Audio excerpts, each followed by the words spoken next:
Au sommaire de cette édition d'information, cette visite que le chef de l'État, Ali Bongo Ondimba, a effectuée sur le chantier de construction du centre hospitalier universitaire Mère-Enfant Jeanne Ebory. Le constat du chef de l'État, ce sera dans ce journal.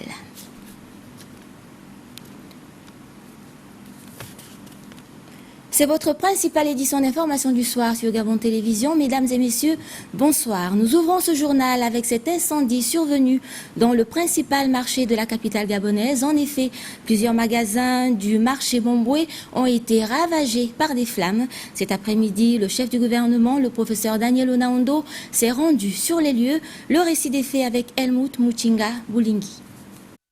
Les incendies sont légion au marché de Mombouet. Celui survenu ce mercredi 11 mai au petit matin a suscité le déplacement du Premier ministre chef du gouvernement, le professeur Daniel Onaondo, accompagné des autorités municipales, notamment le deuxième adjoint au maire en charge des marchés. Les origines de l'incendie sont pour le moment inconnues, même si la thèse d'un court-circuit reste privilégiée. Les dégâts sont très importants, évalués à des centaines de millions de francs CFA. Pour le Premier ministre, avec ce nouvel incendie, des dispositions spéciales s'imposent. On avait pris à l'époque une importante décision qui n'a pas suivi les faits. Donc le chef d'État m'a demandé de venir voir pour que rapidement le gouvernement prenne les choses en main. Vous savez, la politique du chef d'État, c'est de venir en aide aux démunis et de donner des chances à tout le monde.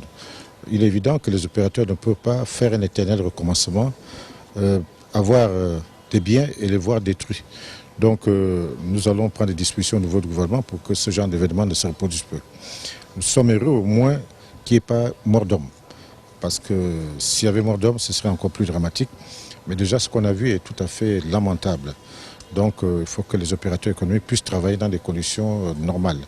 À l'époque, le président de la République avait vu un site, je crois qu'il faudrait un site de relogement de ce grand marché qui procure tant de revenus aux populations gabonaises.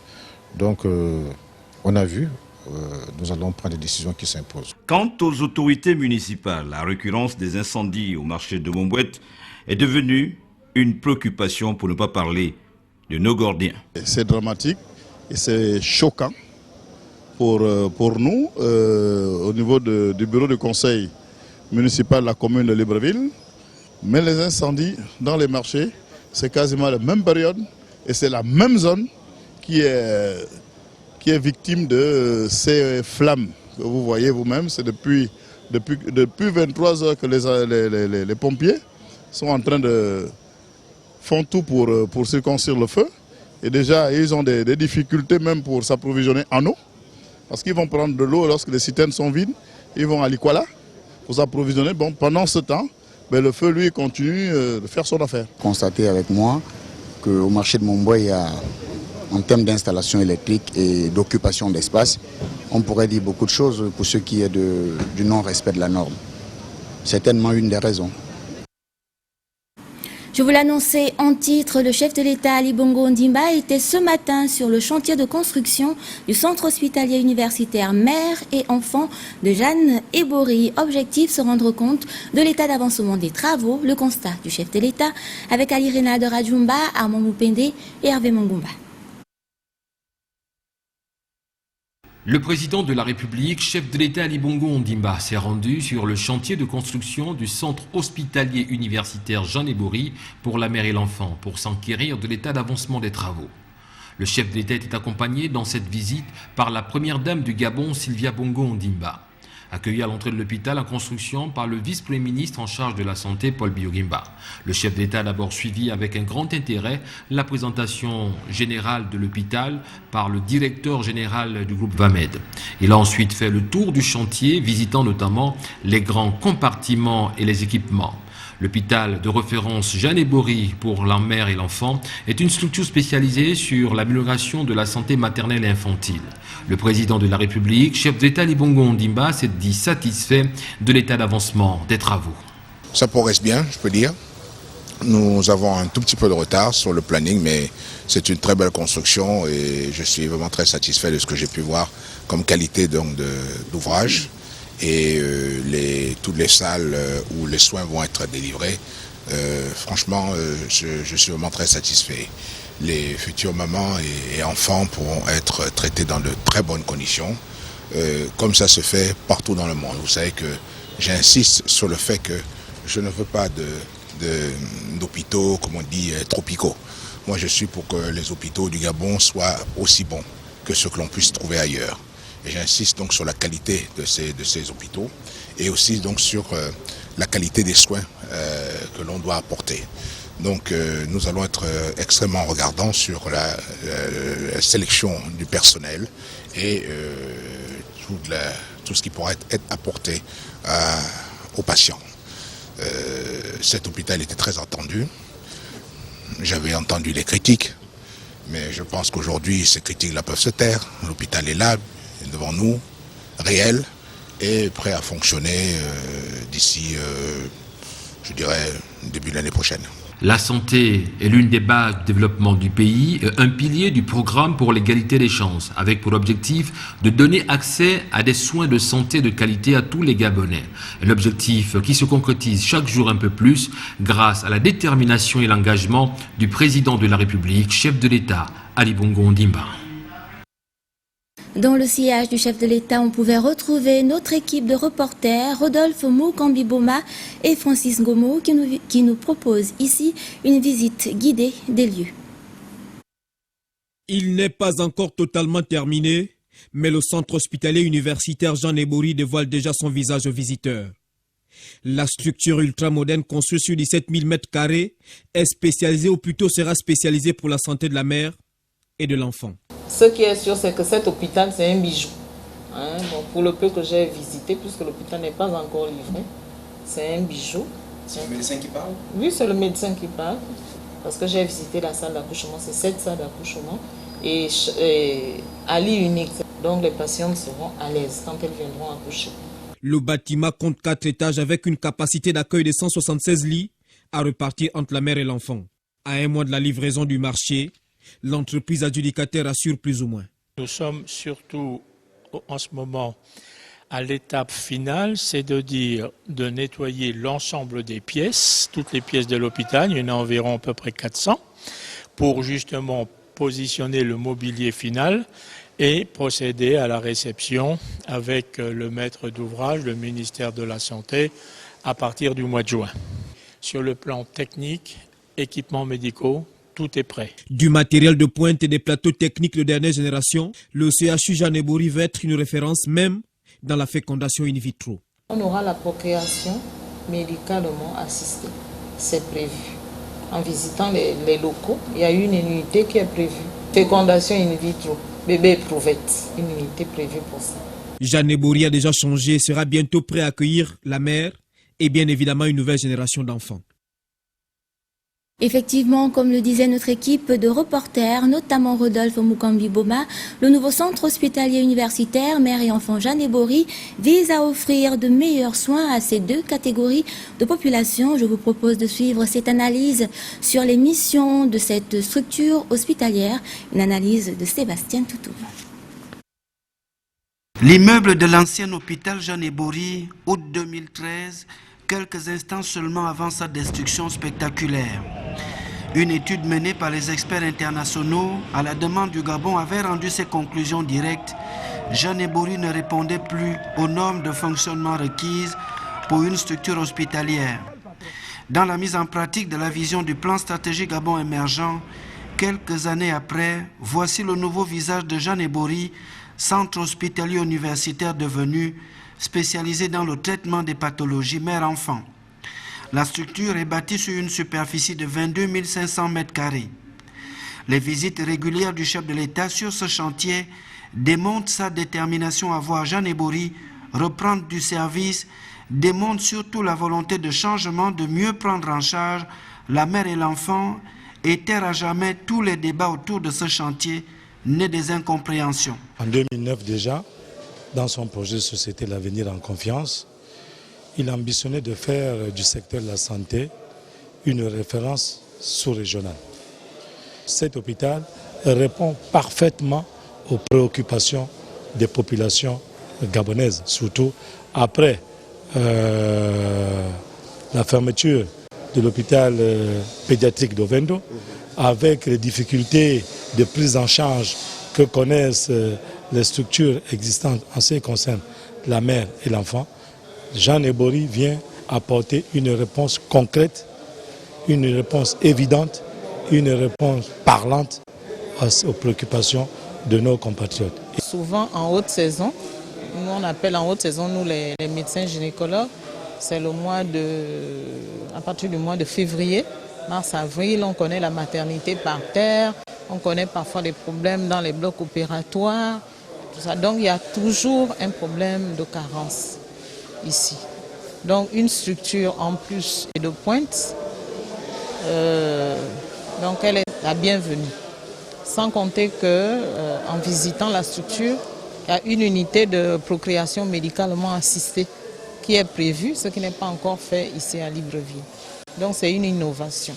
À côté de sa vocation nationale, le centre hospitalier universitaire Jean Ebori aura aussi une vocation sous-régionale avec objectif pour le chef de l'État, dans la vision de l'égalité des chances, d'accompagner et assister les femmes gabonaises et les enfants, donc des nouvelles générations, à la prévention et aux soins de qualité. Jean Ebori, devenu une structure hospitalière à la pointe de la technologie, est doté d'équipements de niveau international. De son côté, la première dame du Gabon, Sylvia Bongo Ondimba, était ce matin au lycée national Léon Mba de Libreville. Objectif, inviter les élèves de ce lycée à s'approprier le concept de l'excellence, mais également les inviter à choisir des métiers qui cadrent avec les besoins du pays. Le point avec Nick Jocelyn Fouba et Honorine Singhi.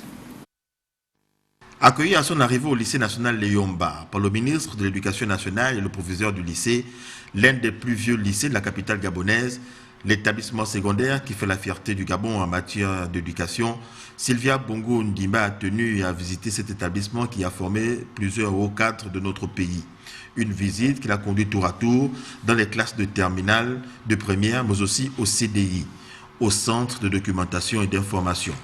Avec à ses côtés ses proches collaborateurs, l'époux du chef de l'État en venant au lycée national Léon Mba, après une visite des lieux, s'est rendu dans la salle des professeurs pour échanger avec les élèves et les enseignants. Vous êtes à votre seconde visite, madame, sur les terres du lycée national Léon Mba. Et lorsque vous arrivez pour participer à l'œuvre éducative, vous avez apporté de nombreuses actions au bénéfice de cet établissement, parmi lesquels la bourse aux Avino, dont 2 de nos élèves sont bénéficiaires actuellement, ce qui est une parfaite illustration de votre volonté d'apporter votre contribution à l'édification d'une élite intellectuelle gabonaise.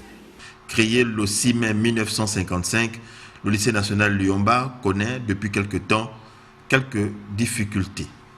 Aujourd'hui, le lycée Léon Mba compte 4 établissements.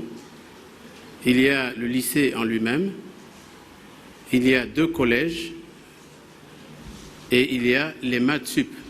Au total, 9000 enfants sur ce site. Notre plaisir, Madame la Première Dame, est d'autant plus grand que nous savons que le lycée national Léon Mba a toujours bénéficié de votre bienveillante attention. En effet, depuis le début du magistère de votre illustre époux, le président de la République, son Excellence Ali Bongo Ondimba, vous avez mené de nombreuses actions en faveur des couches sociales les moins favorisées, que nous tenons à saluer ici. L'éducation et la formation occupent une place de choix dans la vision de la Première Dame Sylvia Bongo Ondimba. Par le biais de sa fondation, la Première Dame accompagne plusieurs jeunes vers la réalisation et la concrétisation de leurs rêves. Sylvia Bongo Ondimba qui a saisi cette opportunité pour présenter à ses jeunes élèves le livre des métiers. Elle les a également distribués, quelques exemplaires, comme nous le rapporte ici Nick Jocelyn Fouba. Dans un langage franc, la Première Dame a longuement échangé avec les élèves du lycée national Léon Mba. L'objectif ici est de motiver les élèves à l'excellence et de rappeler à ces derniers la nécessité de choisir une formation qui cadre parfaitement avec les besoins de notre pays. La vice-présidente de la Fondation Sylvia Bongo Ndimba pour la famille est revenue sur le livre des métiers, un livre qui vise à orienter vers la réussite. De nos échanges, il ressort que les jeunes Gabonais n'ont pas toujours de réponse claire à ces questions importantes. Qui suis-je? Quel métier voudrais-je exercer? Comment y accéder? Est-ce en harmonie avec mes capacités et ma personnalité? Aurais-je des opportunités d'emploi? Nos jeunes ont besoin d'être davantage accompagnés pour choisir un métier en adéquation avec leurs aspirations et compétences, tout en demeurant connectés aux réalités économiques du pays. Le livre de métier est le résultat de 2 années de recherche et de collaboration avec les acteurs économiques du Gabon. Sylvia Bongo Ndimba, qui fait de l'éducation et de la formation sa préoccupation, a souligné ce qui suit. Si vous décidez de vous concentrer sur l'essentiel, de fournir les efforts nécessaires, alors tous vos rêves se réaliseront. Il faut le vouloir, il faut en avoir l'ambition, il faut se faire des objectifs positifs. Une bonne éducation vous rendra indépendante, je le répète. Si vous êtes indépendant, vous êtes libre, libre de choisir. Et qu'est-ce que veut un être humain à la fin? C'est d'être libre. La rencontre du lycée national Luyomba a permis aux jeunes élèves de communier avec les modèles de réussite, mais aussi de motiver et de valoriser les enseignants. Elle prône l'excellence pour qu'on puisse être parmi les meilleurs à l'avenir, qu'on puisse développer le pays, bien sûr, qu'on puisse le servir le mieux qu'on peut. Le livre de métier est disponible dans plusieurs CDI, des établissements secondaires de Libreville et de l'intérieur du pays. Du côté de la primature, le chef du gouvernement Daniel Onaondo a reçu en audience des responsables d'un groupe industriel français spécialisé dans les énergies renouvelables. Ces derniers lui ont tout bonnement présenté leur catalogue de produits. Le point avec David et Soumaïa. Le Gabon, terre d'opportunités, ne cesse d'attirer de nombreux investisseurs. À la primature, une délégation de Forange, un groupe industriel français déjà implanté à Port-Gentil et spécialisé dans les énergies renouvelables, est venu présenter au Premier ministre chef du gouvernement, le professeur Daniel Onaondo, le catalogue de leurs produits innovants avec en perspective les possibilités d'investir dans ce domaine.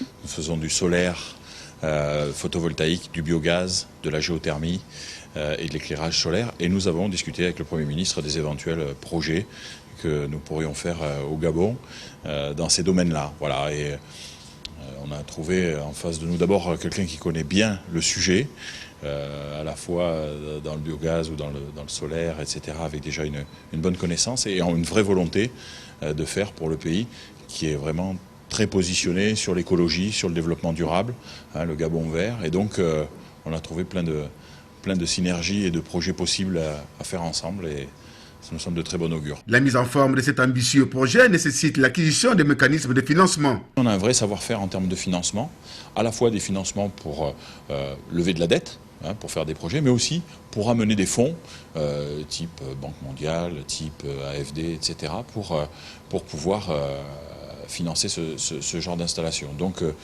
l'ingénierie, elle sera à la fois technique et financière dans le partenariat pour pouvoir développer ces projets de manière rapide. Vivement que toutes les démarches qui seront entreprises entre l'État gabonais et le groupe industriel Forange aboutissent à la matérialisation de cet important projet, cela pour l'amélioration des conditions et cadres de vie des populations et le développement de la nation gabonaise. Et puis cette information qui émane de l'Assemblée nationale, le président de l'Assemblée nationale informe les honorables députés que la commission des lois, des affaires administratives et des droits de l'homme procédera demain, jeudi 12 mai, à l'audition de l'honorable Patrick Eyogo Edson sur notamment la proposition de loi relative aux associations. Ce sera donc demain à 9h30. Et puis ce soir, nous revenons sur ce séminaire d'information et de sensibilisation organisé par la Cour constitutionnelle à l'endroit des membres des deux chambres du Parlement, un séminaire qui portait notamment sur le processus électoral en République gabonaise. Davantage de précisions avec Olga Conforto-Kenkani. Il n'y a pas un âge pour apprendre, dit un vieux dicton, qui plus est lorsqu'il s'agit de rappeler le contenu des lois votées par les parlementaires. Ces vénérables sénateurs et honorables députés à l'école du droit, avec pour professeur le président de la Cour constitutionnelle, ont pu se remémorer les notions en matière de rôle joué dans un bureau de vote par les représentants des candidats. Il doit suivre donc le déroulement de toutes les opérations de vote pendant toute la journée. Donc l'acteur politique doit s'assurer qu'il a son sandwich pas devant lui. Et s'il ne veut pas que quelqu'un d'autre s'en charge à sa place, il doit être à l'ouverture du scrutin pour constater que l'urne est vide, et que l'urne est transparente, et que les bulletins de vote sont en nombre suffisant par rapport à tous les candidats. Ensuite, il va vérifier qu'il y a l'isoloir, il va vérifier, il suit si les scrutateurs vérifient bel et bien les pièces des électeurs, parce que lui, à la fin du scrutin, il lui incombe le rôle de faire les observations au procès verbal du bureau de vote. Marie-Madeleine Boranzo s'est apaisantie également sur l'attitude des candidats pendant la campagne électorale. Vous avez le droit de tenir vos meetings, mais il faut respecter l'ordre public et vous devez toujours saisir les autorités administratives compétentes, les autorités administratives locales, à temps pour que ces autorités puissent vous donner ces autorisations-là, à temps. Une fois la campagne électorale ouverte, vous ne devez en aucun cas utiliser les biens de l'État pour mener campagne électorale. Les parlementaires intervenus eux aussi, tantôt pour des contributions, tantôt pour des préoccupations. À terme, éviter des irrégularités pouvant aboutir à des sanctions qui vous retirent des droits civiques ou les sanctions purement pénales. Le professeur Bertrand Bacci, secrétaire général du CAMES, reconduit pour une année supplémentaire. Cette prorogation a été décidée par les 19 États membres du CAMES. C'était à l'occasion du 33e Conseil des ministres membres du CAMES, une rencontre qui a vu la présence du ministre gabonais de l'enseignement supérieur, Maître Denise Bekamneu. Le point avec Patrick Simango. Dakar, l'ancienne capitale de l'Afrique occidentale française, capitale politique du Sénégal, 150 ans aujourd'hui, ville placée sur le chemin de l'émergence par le président de la République, son Excellence Macky Sall, vient d'abriter la 33e session du Conseil des ministres des 19 États membres du Conseil africain et malgache pour l'enseignement supérieur. Le ministre gabonais de l'enseignement supérieur et de la recherche scientifique, Maître Denise Bekamneu, y a pris une part très active. La session a débouché sur 7 résolutions, dont cette donnant quitus au secrétaire général du CAMES, le professeur gabonais Bertrand Bacci, pour sa gestion exemplaire de l'institution panafricaine. Son mandat, qui est arrivé à son terme, a été prorogé d'1 an en attendant l'ouverture des prochaines candidatures au poste de secrétaire général et de directeur des programmes 1 et 2 du CAMES.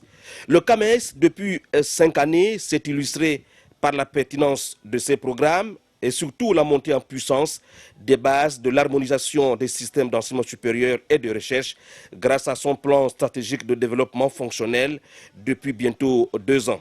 Ce plan structurant et innovant, articulé en 7 axes complémentaires, est programmé de manière quinquennale pour constituer la boussole institutionnelle ainsi que celle des établissements d'enseignement supérieur et de recherche d'espace CAMES a démarré officiellement en 2015.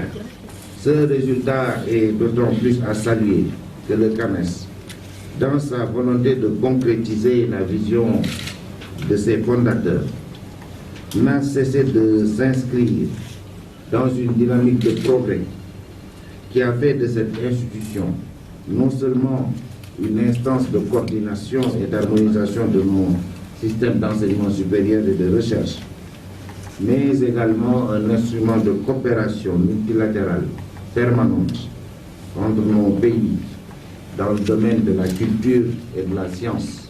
Les acteurs du CAMES œuvrent pour le renforcement des capacités des ressources humaines de nos États, seule voie aujourd'hui pour relever les défis du moment et de maintenir davantage le CAMES en orbite. La représentation de l'Union européenne a commémoré récemment l'anniversaire de l'institution de cette entité. L'événement a vu la présence de plusieurs diplomates. Le point avec Jerry Mbougoubidou et Pierre Claverella. L'Union européenne s'est construite au fil des années. Cela fait aujourd'hui 66 ans que 28 pays d'Europe ont décidé d'unir leur destin. Plus d'un demi-siècle plus tard, il fallait convier un microcosme de l'intelligentsia présente au Gabon pour retracer une partie du chemin parcouru.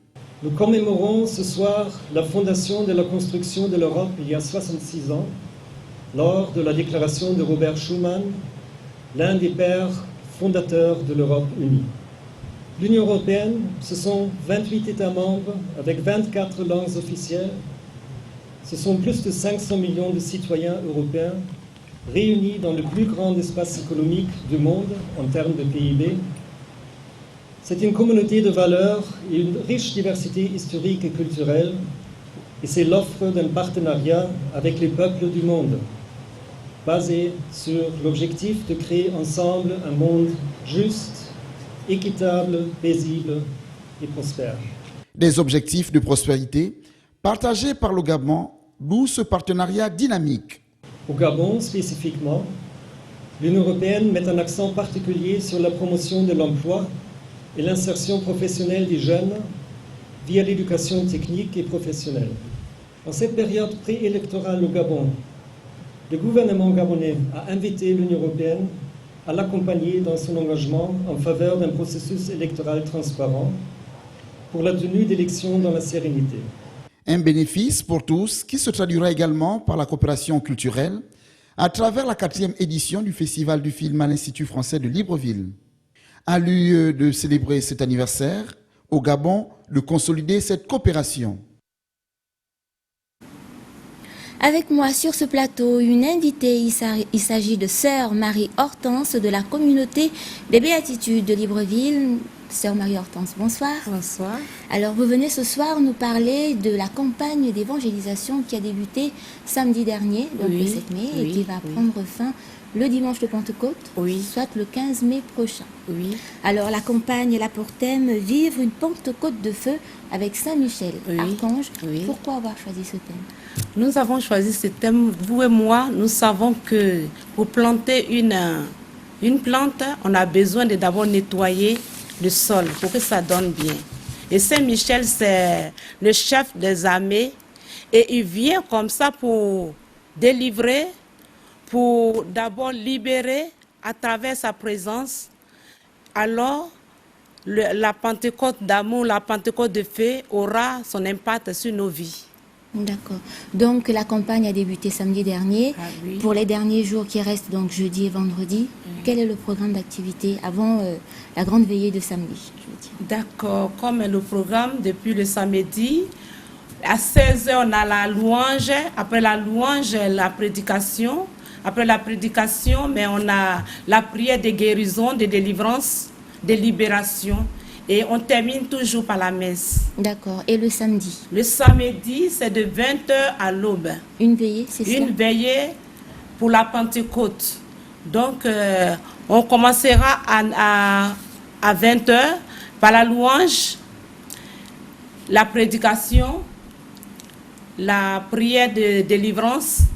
Et après, on termine par la messe à 4h du matin. La messe sera liée à 4h du matin. La messe à 4h du matin à la communauté des Béatitudes? À la communauté des Béatitudes, à la vallée Sainte-Marie. D'accord. Donc on rappelle que le dimanche 15 mai, ce sera le dimanche de Pentecôte. Oui. D'accord. Et pour terminer, je vais vraiment lancer un appel à tout le peuple de Dieu de Libreville et aux alentours, qui puissent vraiment venir pour que nous vivions ensemble ces temps d'évangélisation. C'est pour que ce temps d'évangélisation, nous l'avons organisé. Ne rate pas ce temps. C'est un temps vraiment pour toi. Nous t'attendons. Merci. D'accord, merci bien ma sœur d'être venue sur le plateau de Gabon Télévision. Mesdames, Messieurs, nous poursuivons cette édition d'information et cette fois avec la page politique. L'Union pour la démocratie et l'intégration sociale, l'UDIS, est montée récemment au créneau pour dénoncer les propos d'un homme politique. Je ne vous en dis pas plus. Suivez ce reportage. 4 passerelles métalliques remplacent 4 autres en matériaux de fortune. Ce changement est l'œuvre de l'Union pour la démocratie et l'intégration sociale UDIS pour les populations des quartiers Siban-Cuvette et Siban-Fromager. Beaucoup de choses sont faites, beaucoup reste encore à être fait. Mais bon, c'est ensemble qu'on y arrivera et c'est petit à petit. Mais bon, le plus important, je pense, aujourd'hui, c'est de soulager au plus long terme. Avec une longueur qui varie entre 9 et 21 mètres, ces ponts sont en acier et en béton avec 2 rampes d'accès pour personnes handicapées. Les présidents des cellules U10 de ces quartiers saluent l'action politique et sociale d'Hervé Patrick Opianga. Les douloureux souvenirs qui ont entraîné des malheurs dans les familles vont rester derrière nous. Les populations n'ont pas de mots forts pour vous dire merci par rapport à cette réalisation en matériaux durables. Avant la réalisation de ces ouvrages dont la fiabilité demeure sans reproche, ce sont des ponts en bois que nous empruntions ici, lesquels ne résistaient guère aux pluies diluviennes, nécessitant à chaque fois le renouvellement des matériaux en perpétuelle dégradation. Véritable ouf de soulagement pour les habitants, ces passerelles, bien à point nommé. Nous sommes très contents parce que ça fait vraiment de nombreuses années qu'on subit avec de l'eau pour traverser pendant la saison de pluie, vraiment l'eau jusqu'à l'ombre. Donc maintenant, là, on le remercie. Pour les œuvres que M. Patrick Opianga nous venait de nous livrer là, on est très très satisfait. Mais autrement dit, il y a encore des choses à parachever.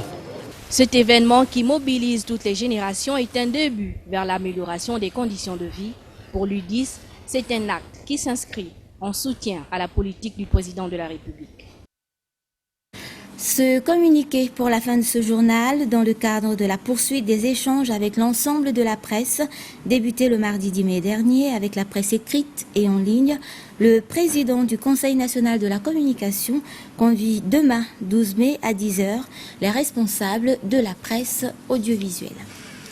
C'était un saint homme, soldat païen au départ, qui exécutait tout bonnement les ordres de son empereur.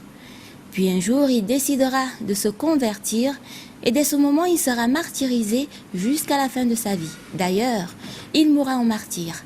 Lui, c'était Saint Achille.